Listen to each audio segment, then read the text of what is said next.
Some of you may well be wondering where are and what has happened to the Magnificent Seven.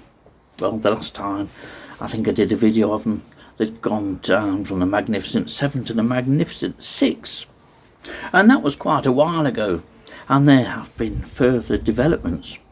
It's all change for the Magnificent Six.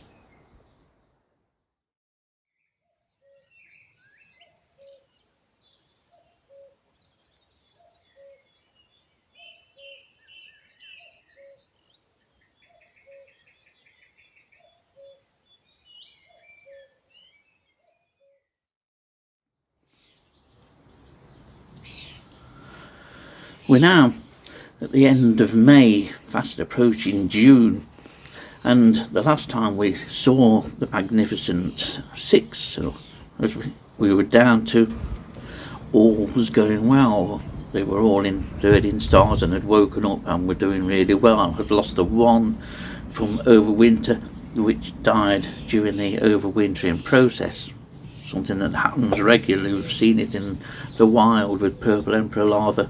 They wake up in spring sometimes, but just pop the clods. So we were down to 6, and then that Magnificent 6 became a Magnificent 5. I lost a further larva during the molting process, and that's a common thing with caterpillars quite often. They will run into difficulties for whatever reason during the process of molting, and of course they can also run into similar difficulties during the pupation process. So what of them now? Here's one I prepared earlier.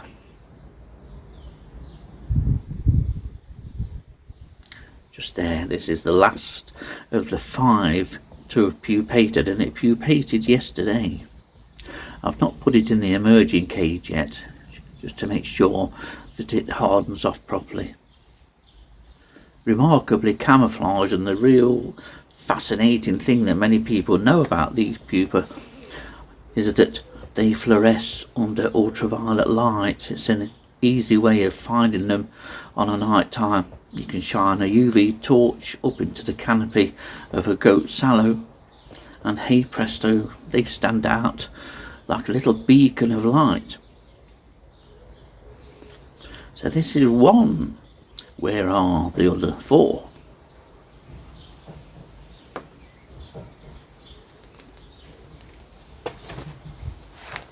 They're in here. All the pupa, the 4, the 5th one will join them, are pinned to the top of this cage so that emergence shouldn't be a problem. And it probably won't be too long before the first actually emerges, because these 4 are about 3 weeks ahead of the one we've just been looking at.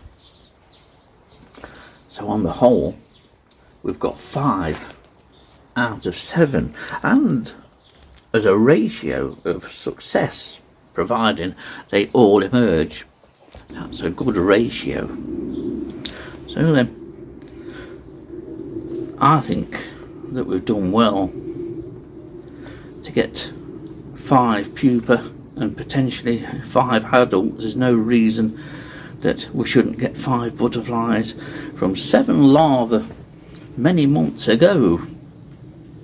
We've probably been here certainly 6 months, maybe 7 months actually, since they were collected and taken as a precautionary measure out of the wild. Thankfully the one that we know of still up in the forest is still doing okay. I need to go back up and check. The last I looked, it had just molted into 5th instar. But at least we have 5 healthy pupa, and those healthy pupa will soon begin to emerge as butterflies. I'm very pleased with how it's gone. They really are a joy to look after, and that's all I've done. I've just looked after them, brought them into a place of safety, kept them outside at the side of where I'm sat now, and let them get on with it. In terms of rearing larvae, purple emperor are ridiculously easy. They don't want for much at all. And they're fun.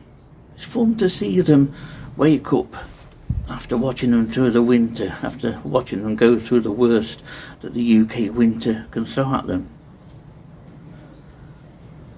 I always like that day, the first day they become active and relocate to a promising looking bud, and then go into a torpor again, waiting for that bud to open up and burst into leaf. And then a few weeks later they become big and robust, but at the same time don't take up much room at all. They don't move a great deal. As long as they've got something to eat, they're quite happy. They don't like to wander all over the place. They'll go to and from their favoured feeding leaf, and that's it. So we await the arrival of the first emperor, the first of the magnificent 5. This one will be the last